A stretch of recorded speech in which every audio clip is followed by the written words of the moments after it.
what got the world talking about inequality, other than, of course, Piketty's work? Well, I think two things. One is the explosion of inequality, which finally, I think, made it a little bit more evident for anybody in their right mind. Both the winner and the loser of this game could see that there was a lot of growth, but they weren't seeing any benefit of that, in particular in the rich countries. Anybody below the 90th percentile of the distribution of income have seen their wages stagnated for the last several decades. So they could eventually realize that something was happening.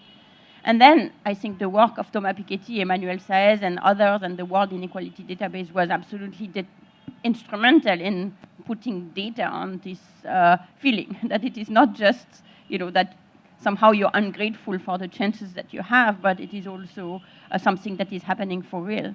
In fact, even in a country like the US, where there is a strong belief in the American dream, people are still underestimating the amount to which not only inequality has increased, but also social mobility has decreased.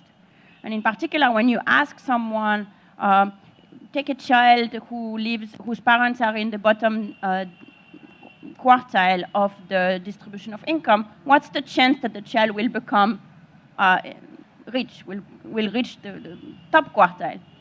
And the American dream, of course, is that this chances is high. And most people think that this chance is quite high.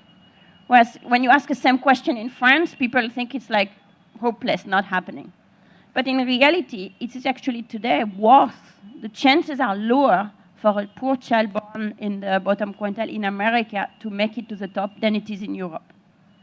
So there is still, despite the highly publicized work and extremely important work of Thomas Piketty, and the work on mobility is work by Racchetti using income tax data, there is still this illusion that actually this is a country and this is a world where you can succeed if you only try hard. And that illusion clashes with the economic reality that Abhijit talked about, which is that, well, this is a bit of a winner-take-all economy, and if you're not at the right place at the right time, you might not be able to make it. And that is at the heart of some of the discontent that we observe in the wealthy societies today.